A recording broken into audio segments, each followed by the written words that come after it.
ಪಾಲೆಸ್ತೈನ್ ಭಾರತದಿಂದ ಯಾವ ಸಹಾಯವನ್ನ ಕೇಳಿದೆ? ಡೊನಾಲ್ಡ್ ಟ್ರಂಪ್ ಯಾರಿಗೆ 4 ದಿನಗಳ ಕಾಲಾವಕಾಶ ನೀಡಿದ್ದಾರೆ? ಅಮೆರಿಕ ಕ್ವಾಡ್ ಅನ್ನ ವಿಫಲಗೊಳಿಸಲು ಮತ್ತೊಮ್ಮೆ ಯಾವ ಕೃತ್ಯವನ್ನ ಮಾಡಿದೆ? ಭಾರತದ MCA ಸ್ಟೆಲ್ತ್ ಫೈಟರ್ ಜೆಟ್ ಪ್ರೋಗ್ರಾಂಗೆ ಸಂಬಂಧಿಸಿದಂತೆ ಯಾವ ದೊಡ್ಡ ಒಳ್ಳೆಯ ಸುದ್ದಿ ಹೊರಬಂದಿದೆ? ಮತ್ತೆ ಟರ್ಕಿಯ ನಷ್ಟವು ಭಾರತಕ್ಕೆ ಹೇಗೆ ಲಾಭವಾಗಲಿದೆ? ಈ ರೀತಿ ಹಲವಾರು ಮಹತ್ವದ ಅಪ್ಡೇಟ್ಗಳು ಬರ್ತಿವೆ. ಆದ್ದರಿಂದ ವಿಡಿಯೋನ ಕೊನೆಯವರೆಗೂ ನೋಡಿ. ಅದಕ್ಕೂ ಮುಂಚೆ ದಯವಿಟ್ಟು ವಿಡಿಯೋಗೆ ಲೈಕ್ ಮಾಡಿ, ಚಾನೆಲ್ಗೆ ಸಬ್ಸ್ಕ್ರೈಬ್ ಆಗಿ. ಯಾಕಂದ್ರೆ ನಿಮ್ಮ ಚಿಕ್ಕ ಸಹಾಯ ನಮಗೆ ಬೆಟ್ಟದಷ್ಟು ಬಲ ನೀಡ್ತದೆ. ಮೊದಲನೇದಾಗಿ ಭಾರತ ಮತ್ತೆ ಅಮೆರಿಕ ಬಗ್ಗೆ ಮಾತನಾಡೋಣ. ರೆಫರೆನ್ಸ್ಗಾಗಿ ನಿಮ್ಮ ಸ್ಕ್ರೀನ್ ಮೇಲೆ ಆರ್ಟಿಕಲ್ ಸ್ಕ್ರೀನ್ ಶಾಟ್ ಇದೆ. ಒಂದೆಡೆ ಅಮೆರಿಕ ಟರ್ಕಿಯ ಕಾನ್ ಫೈಟರ್ ಜೆಟ್ಗಾಗಿ ಎಂಜಿನ್ಗಳ ಪೂರೈಕೆಯನ್ನ ನಿರಾಕರಿಸಿದೆ. ಅದೇ ಟೈಮ್ ಅಲ್ಲಿ ಅಮೆರಿಕದ ಜನರಲ್ ಎಲೆಕ್ಟ್ರಿಕ್ ಕಂಪನಿಯು ಭಾರತಕ್ಕೆ 4ನೇ ಎಂಜಿನ್ ಅನ್ನ ತಲುಪಿಸಿದೆ. 2021ರಲ್ಲಿ ಭಾರತ ಅಮೆರಿಕದ ಜನರಲ್ ಎಲೆಕ್ಟ್ರಿಕ್ ಕಂಪನಿಯೊಂದಿಗೆ 99 ಎಂಜಿನ್ಗಳ ಒಪ್ಪಂದಕ್ಕೆ ಸಹಿ ಹಾಕಿತ್ತು. ಇವು ತೇಜಸ್ ಮಾರ್ಕ್ 1 ಫೈಟರ್ ಜೆಟ್ಗಳಲ್ಲಿ ಬಳಕೆಯಾಗಲಿವೆ.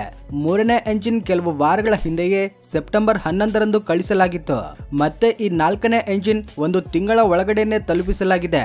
ಅಂದ್ರೆ ಅಮೆರಿಕದಿಂದ ಎಂಜಿನ್ಗಳ ಡೆಲಿವರಿ ಈಗ ಸ್ವಲ್ಪ ವೇಗವಾಗಿದೆ.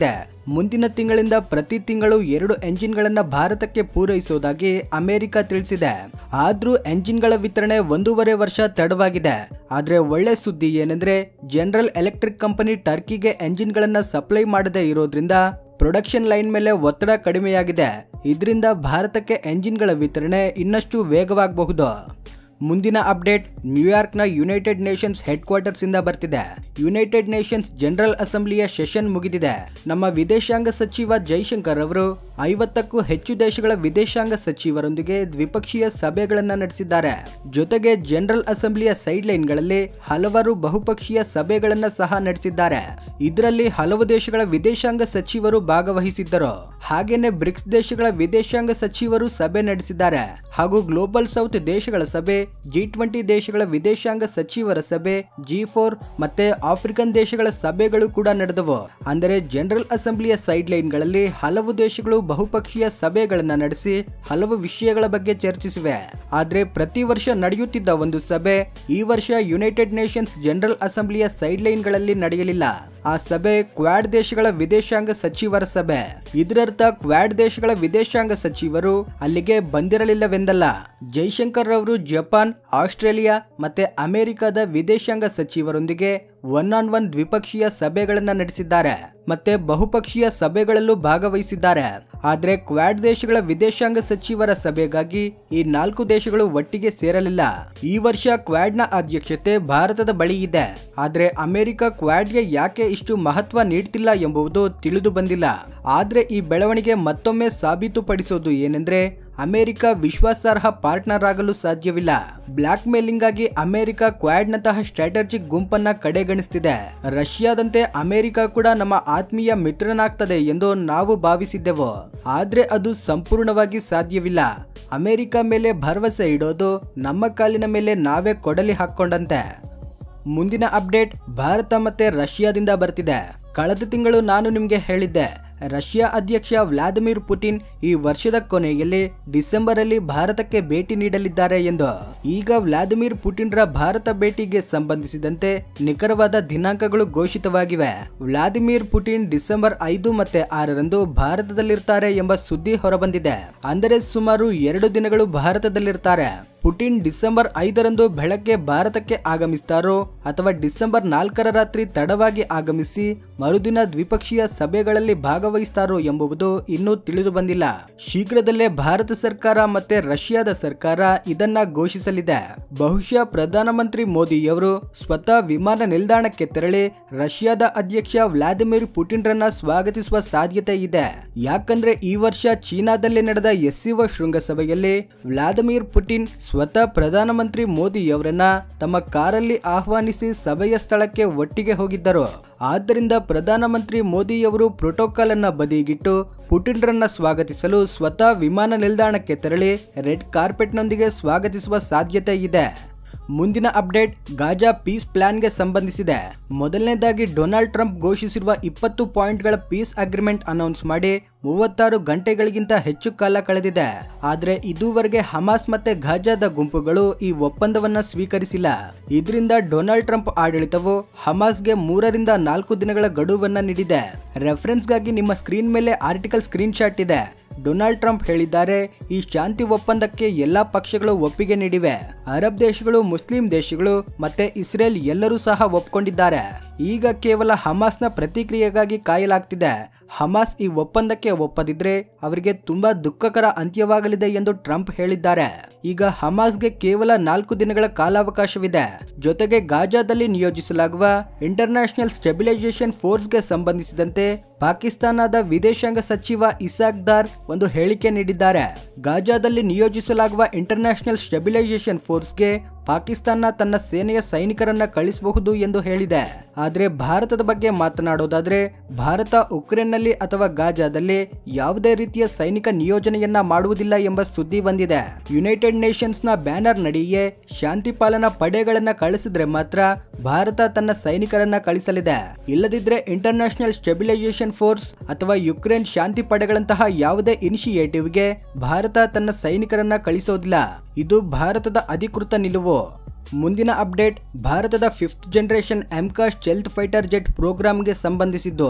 ಕೆಲವು ತಿಂಗಳುಗಳ ಹಿಂದೆ ಭಾರತ ಸರ್ಕಾರ ಅಮೆರಿಕ, ಯುರೋಪ್ ಮತ್ತೆ ರಷ್ಯಾದಂತೆ ಫೈಟರ್ ಜೆಟ್ ತಯಾರಿಕೆಯಲ್ಲಿ ಪ್ರೈವೇಟ್ ಕಂಪನಿಗಳನ್ನ ಭಾಗಿಯಾಗಿಸಲಿದೆ ಎಂಬ ಸುದ್ದಿ ಬಂದಿತ್ತು. ಯಾಕೆಂದ್ರೆ ನಮ್ಮ ದೇಶದ ಡಿಫೆನ್ಸ್ ಕಂಪನಿಗಳು ಇಂಟರ್ನ್ಯಾಷನಲ್ ಏವಿಯೇಷನ್ ಮಾರ್ಕೆಟ್ ಅಲ್ಲಿ ಹಲವಾರು ಕಾಂಪೊನೆಂಟ್ಸ್ ಮತ್ತೆ ಸ್ಪೇರ್ ಪಾರ್ಟ್ಸ್ ಗಳನ್ನ ಸಪ್ಲೈ ಮಾಡ್ತಿವೆ. ಪ್ರೈವೇಟ್ ಕಂಪನಿಗಳನ್ನ ಒಳಗೊಳ್ಳುವುದರಿಂದ ಎಫಿಷಿಯನ್ಸಿ ಮತ್ತೆ ಪ್ರೊಡಕ್ಟಿವಿಟಿ ಎರಡೂ ಹೆಚ್ಚಾಗ್ತವೆ. ಈ ಉದ್ದೇಶದಿಂದ MCAS ಸ್ಟೆಲ್ತ್ ಫೈಟರ್ ಜೆಟ್ ಪ್ರೋಗ್ರಾಂನೊಂದಿಗೆ ಪ್ರೈವೇಟ್ ಕಂಪನಿಗಳನ್ನ ಒಳಗೊಳಿಸಲು ಯೋಚಿಸಲಾಗಿತ್ತು. Defence research and development organisation ಅಂದ್ರೆ DRDO ಅಡಿಯಲ್ಲಿ ಬರುವ ಏರೋನಾಟಿಕಲ್ ಡೆವಲಪ್ಮೆಂಟ್ ಏಜೆನ್ಸಿಯು ದೇಶದ ಖಾಸಗಿ ಕಂಪನಿಗಳನ್ನ ಆಹ್ವಾನಿಸಿತ್ತು. ಮತ್ತೆ MCAS ಫೈಟರ್ ಜೆಟ್ಗಳ ಪೂರ್ಣ ಪ್ರಮಾಣದ ಎಂಜಿನಿಯರಿಂಗ್ ಡೆವಲಪ್ಮೆಂಟ್ಗಾಗಿ ಬಿಡ್ಗಳನ್ನ ಸಲ್ಲಿಸಲು ಕೇಳಿತ್ತು. ಆರಂಭದಲ್ಲಿ ಯಾವುದೇ ಖಾಸಗಿ ಕಂಪನಿ ಬಿಡ್ಡಿಂಗ್ ಅಲ್ಲಿ ಭಾಗವಹಿಸಿರಲಿಲ್ಲ. ಇದರಿಂದ ಡೆಡ್ ಲೈನ್ ಅನ್ನ ಮೊದಲಿಗೆ ಆಗಸ್ಟ್ 16, ನಂತರ ಆಗಸ್ಟ್ 31, ನಂತರ ಸೆಪ್ಟೆಂಬರ್ 30ರವರೆಗೆ ವಿಸ್ತರಿಸಲಾಯಿತು.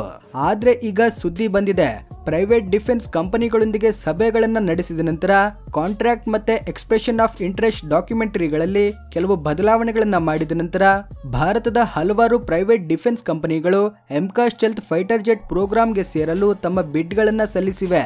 ರೆಫರೆನ್ಸ್ಗಾಗಿ ನಿಮ್ಮ ಸ್ಕ್ರೀನ್ ಮೇಲೆ ಆರ್ಟಿಕಲ್ ಸ್ಕ್ರೀನ್ ಶಾಟ್ ಇದೆ. ಕಳೆದ ಸೆಪ್ಟೆಂಬರ್ 30ರಂದು ಡೆಡ್ ಲೈನ್ ಮುಗಿದಿದೆ. ಮತ್ತೆ 7 ಭಾರತೀಯ ಡಿಫೆನ್ಸ್ ಕಂಪನಿಗಳು ತಮ್ಮ ಬಿಡ್ಗಳನ್ನ ಸಲ್ಲಿಸಿವೆ. ಆ ಕಂಪನಿಗಳ ಹೆಸರು ಇನ್ನೂ ಬಹಿರಂಗವಾಗಿಲ್ಲ. ಆದ್ರೆ 5 ಕಂಪನಿಗಳ ಹೆಸರು ಕನ್ಫರ್ಮ್ ಆಗಿದೆ. ಆ ಕಂಪನಿಗಳು ಯಾವೆಂದ್ರೆ L&T, Hindustan aeronautics limited, Adani defence, Tata advanced system limited ಮತ್ತೆ ಕಲ್ಯಾಣಿ ಸ್ಟ್ರಾಟಜಿಕ್ ಸಿಸ್ಟಮ್ಸ್. ಈ 5 ಕಂಪನಿಗಳು MCAS ಸ್ಟೆಲ್ತ್ ಫೈಟರ್ ಜೆಟ್ ನ ಪ್ರೊಡಕ್ಷನ್ ಅಲ್ಲಿ ಭಾಗವಹಿಸಲು ಇಚ್ಛಿಸಿವೆ. MCAS ಸ್ಟೆಲ್ತ್ ಫೈಟರ್ ಜೆಟ್ ಪ್ರೋಗ್ರಾಂಗಾಗಿ 15,000 ಕೋಟಿ ರೂಪಾಯಿಯನ್ನ ಮೀಸಲಿಡಲಾಗಿದೆ. ಈಗ ಯಾವ ಕಂಪನಿ ಬಿಡ್ ಗೆದ್ದುಕೊಳ್ತದೆ, ಯಾವ private defence company MCAS stealth fighter jet programme ಅಲ್ಲಿ ಭಾಗಿಯಾಗುತ್ತೆ ಅನ್ನೋದು ಆಸಕ್ತಿಯಾಗಿ ಬದಲಾಗಿದೆ. ಮೊದಲ 2 ಬಿಡ್ಡಿಂಗ್ಗಳು ವಿಫಲವಾದ ನಂತರ ಸರ್ಕಾರ 3ನೇ ಬಾರಿಗೆ ಡೇಟ್ಸ್ ಎಕ್ಸ್ಟೆಂಡ್ ಮಾಡಿದ್ದಲ್ಲದೆ ಮತ್ತೆ ಕಂಪನಿಗಳ ಫೀಡ್ಬ್ಯಾಕ್ ಗಮನಿಸಿ ಕಾಂಟ್ರಾಕ್ಟ್ ಅಲ್ಲಿ ಟೆಕ್ನಿಕಲ್ ಡೆಲಿವರೇಬಲ್ಸ್, ರಿಸ್ಕ್ ಶೇರಿಂಗ್ ಮತ್ತೆ ಟೆಕ್ನಾಲಜಿ ಟ್ರಾನ್ಸ್ಫರ್ ನಂತಹ ಅವಶ್ಯಕತೆಗಳನ್ನ ಕಡಿಮೆ ಮಾಡಿತು. ಇದರಿಂದಾಗಿ ಖಾಸಗಿ ಕಂಪನಿಗಳು ಆಕರ್ಷಿತವಾಗಲಿ ಎಂದು ಈ ಹಿಂದೆ ಪಬ್ಲಿಕ್ ಜಾಯಿಂಟ್ ಹಿಂದೂಸ್ತಾನ್ ಏರೋನಾಟಿಕ್ಸ್ ಲಿಮಿಟೆಡ್ಗೆ ಅನುಕೂಲಕರ ಸ್ಥಿತಿ ಇತ್ತು ಎಂದು ಭಾವಿಸಲಾಗಿತ್ತು. ಆದ್ರೆ ಈಗ ಖಾಸಗಿ ರಕ್ಷಣಾ ಕಂಪನಿಗಳು ಈ ಹೊಸ ಕಾಂಟ್ರಾಕ್ಟ್ ಇಂದ ತೃಪ್ತಿಗೊಂಡಿವೆ. ಆದ್ದರಿಂದ ಈ ಹಿಂದೆ ಒಂದೇ ಒಂದು ಕಂಪನಿಯು ಒಪ್ಪಿಕೊಳ್ಳಲಿಲ್ಲವಾದರೂ ಈ ಬಾರಿ 7 ಖಾಸಗಿ ಕಂಪನಿಗಳು MCAS ಸ್ಟೆಲ್ತ್ ಫೈಟರ್ ಜೆಟ್ ಅಲ್ಲಿ ಹೂಡಿಕೆ ಮಾಡಲು ತಮ್ಮ ಬಿಡ್ಗಳೊಂದಿಗೆ ಸಿದ್ಧವಾಗಿವೆ. ಮುಂದಿನ ಅಪ್ಡೇಟ್ ಭಾರತ ಮತ್ತೆ ಇಸ್ರೇಲ್ಗೆ ಸಂಬಂಧಿಸಿದೆ. ಡೊನಾಲ್ಡ್ ಟ್ರಂಪ್ ಘೋಷಿಸಿರುವ ಗಾಜಾ ಶಾಂತಿ ಯೋಜನೆಯಲ್ಲಿ ಗಾಜಾದ ಅಭಿವೃದ್ಧಿ, ಗಾಜಾವನ್ನ ಪುನರ್ ನಿರ್ಮಾಣ ಮಾಡುವ ವಿಧಾನವಿದೆ. ಮತ್ತೆ ಸಾರ್ವಜನಿಕ ಮೂಲಸೌಕರ್ಯ ಮತ್ತೆ ಕಟ್ಟಡಗಳನ್ನ ನಿರ್ಮಿಸೋದು, ಈ ರೀತಿ ಹಲವಾರು ಹೂಡಿಕೆಗಳು ಬರಲಿವೆ. ಈಗ ಗಾಜಾದ ಪುನರ್ ನಿರ್ಮಾಣ ಆರಂಭವಾಗಿಲ್ಲ. ಆದ್ರೆ ಅದಕ್ಕೂ ಮೊದಲು ಇಸ್ರೇಲ್ನ ಭಾರತದ ರಾಯಭಾರಿ ಭಾರತವನ್ನ ಗಾಜಾವನ್ನ ಪುನರ್ ನಿರ್ಮಾಣ ಮಾಡಲು ತನ್ನ ಕೊಡುಗೆಯನ್ನ ನೀಡಲು ಆಹ್ವಾನಿಸಿದ್ದಾರೆ. ಇಸ್ರೇಲ್ ಭಾರತವನ್ನ ಸ್ವಾಗತಿಸುತ್ತದೆ ಎಂದಿದ್ದಾರೆ. ಇಸ್ರೇಲ್ನ ಭಾರತದ ರಾಯಭಾರಿ ರೆವೆನ್ ಅಜರ್ ಅವರು ಆರ್ಥಿಕ ಚಟುವಟಿಕೆಗಳ ವಿಷಯದಲ್ಲಿ ಭಾರತವು ತುಂಬಾ ಸಹಾಯ ಮಾಡಬಹುದು ಎಂದಿದ್ದಾರೆ. ಭಾರತವು ಈ ಜಗತ್ತಿನ ಹೊಸ ಬಿಲ್ಡರ್ ಆಗಿದೆ. ನೀವು ಭಾರತವನ್ನ ಹೇಗೆ ನಿರ್ಮಿಸುತ್ತಿದ್ದೀರೋ ಅದೇ ರೀತಿಯಲ್ಲಿ ನಮ್ಮ ಪ್ರದೇಶಕ್ಕೂ ಬಂದು ಅದನ್ನ ನಿರ್ಮಿಸಲು ನಮ್ಮೊಂದಿಗೆ ಕೊಡುಗೆ ನೀಡಬೇಕೆಂದು ನಾವು ಬಯಸುತ್ತೇವೆ. ಭಾರತವು ಇದಕ್ಕೆ ಸಂಪೂರ್ಣವಾಗಿ ಸಾಮರ್ಥ್ಯವನ್ನ ಹೊಂದಿದೆ ಎಂದಿದ್ದಾರೆ. ಇಸ್ರೇಲ್ನ ಹೇಳಿಕೆಯಿಂದ ಇಸ್ರೇಲ್ ಭಾರತವನ್ನ ಗಾಜಾ ಶಾಂತಿ ಯೋಜನೆ ಮತ್ತೆ ಮಧ್ಯಪ್ರಾಚ್ಯದ ವಿಷಯಗಳಲ್ಲಿ ದೊಡ್ಡ ಪಾತ್ರವನ್ನ ವಹಿಸಲು ಆಹ್ವಾನಿಸುತ್ತಿದೆ ಎಂದು ಭಾಸವಾಗ್ತಿದೆ. ಆದ್ರೆ ಭಾರತವು ಇನ್ನೂ ಈ ವಿಷಯಗಳಿಂದ ದೂರವಿರಲು ಆದ್ಯತೆ ನೀಡಿದೆ. ಆದ್ರೆ ಪಾಕಿಸ್ತಾನ ಮಧ್ಯಪ್ರಾಚ್ಯದ ವಿಷಯಗಳಲ್ಲಿ ಸಂಪೂರ್ಣವಾಗಿ ತೊಡಗಿಕೊಂಡಿರುವಂತೆ ಕಾಣ್ತಿದೆ. ಮುಂದಿನ ಅಪ್ಡೇಟ್ ಪಾಲಿಸ್ತೀನ್ ಮತ್ತೆ ಭಾರತಕ್ಕೆ ಸಂಬಂಧಿಸಿದೆ. ಕಳೆದ ವಾರ ಪಾಲಿಸ್ತೀನ್ ಬ್ರಿಕ್ಸ್ ಸದಸ್ಯತ್ವಕ್ಕೆ ಅರ್ಜಿ ಸಲ್ಲಿಸಿತ್ತು. ಆದ್ರೆ ಈಗ ಭಾರತದಲ್ಲಿರುವ ಪಾಲಿಸ್ತೀನ್ ರಾಯಭಾರಿಯ ಹೇಳಿಕೆ ಬಂದಿದೆ. ಇದರಲ್ಲಿ ಅವರು ಭಾರತದಿಂದ ಸಹಾಯವನ್ನ ಕೇಳಿದ್ದಾರೆ. ರೆಫರೆನ್ಸ್ಗಾಗಿ ನಿಮ್ಮ ಸ್ಕ್ರೀನ್ ಮೇಲೆ ಆರ್ಟಿಕಲ್ ಸ್ಕ್ರೀನ್ ಶಾಟ್ ಇದೆ. ಭಾರತದಲ್ಲಿರುವ ಪಾಲಿಸ್ತೀನ್ ರಾಯಭಾರಿ ಅಬ್ದುಲ್ಲಾ ಅಬು ಶಾವೇಜ್ ಒಂದು ಹೇಳಿಕೆಯನ್ನ ಬಿಡುಗಡೆ ಮಾಡಿದ್ದಾರೆ. ಮತ್ತೆ ಬ್ರಿಕ್ಸ್ ಮೆಂಬರ್ಶಿಪ್ಗಾಗಿ ಭಾರತವು ತನ್ನ ಬೆಂಬಲವನ್ನ ಪಾಲಿಸ್ತೀನ್ಗೆ ನೀಡಬೇಕೆಂದು ಕೋರಿದ್ದಾರೆ. ಬ್ರಿಕ್ಸ್ ಮೆಂಬರ್ಶಿಪ್ ತಮಗೆ ತುಂಬಾ ಮಹತ್ವದ್ದಾಗಿದೆ ಎಂದು ಪಾಲಿಸ್ತೀನ್ ರಾಯಭಾರಿ ಹೇಳಿದ್ದಾರೆ. ಅವರು ತಮ್ಮ ಅರ್ಜಿಯನ್ನ ಈಗಾಗಲೇ ಸಲ್ಲಿಸಿದ್ದಾರೆ ಮತ್ತೆ ಶೀಘ್ರವೇ ಬ್ರಿಕ್ಸ್ನ ಪೂರ್ಣ ಸದಸ್ಯರಾಗಲು ಬಯಸುತ್ತಿದ್ದಾರೆ. ಭಾರತ ಪಾಲಿಸ್ತೀನ್ನ ಮೆಂಬರ್ಶಿಪ್ ಬಿಡ್ಗೆ ಬ್ರಿಕ್ಸ್ ಫೋರಂನಲ್ಲಿ ಬೆಂಬಲ ನೀಡುವುದೆಂದು ಭಾವಿಸುತ್ತಿದ್ದಾರೆ. ಈಗ ಭಾರತ ಪಾಲಿಸ್ತೀನ್ನ ಅರ್ಜಿಯನ್ನ ಬೆಂಬಲಿಸುತ್ತದೆಯೋ ಅಥವಾ ಇಲ್ಲವೇ ಎಂಬುದನ್ನ ಕಾದು ನೋಡಬೇಕಿದೆ. ಹಾಗಾದ್ರೆ ನಿಮ್ಮ ಅಭಿಪ್ರಾಯವೇನು? ಪಾಲಿಸ್ತೀನ್ನ ಸೇರಿಸಬೇಕಾ ಅಥವಾ ಬೇಡವಾ? ಕೆಳಗಡೆ ಕಾಮೆಂಟ್ ಮಾಡಿ ನಿಮ್ಮ ಅಭಿಪ್ರಾಯಗಳನ್ನ ತಿಳಿಸಿ. ಸೊ ಫ್ರೆಂಡ್ಸ್, ಇವಾಗಿದ್ದವು ಲೇಟೆಸ್ಟ್ ಅಪ್ಡೇಟ್ಸ್. ಈ ವಿಡಿಯೋ ನಿಮಗೆ ಇಷ್ಟವಾಗಿದ್ರೆ ಲೈಕ್ ಮಾಡಿ, ಶೇರ್ ಮಾಡಿ, ನಮ್ಮ ಚಾನೆಲ್ಗೆ ಸಬ್ಸ್ಕ್ರೈಬ್ ಆಗಿ. ಜೈ ಹಿಂದ್.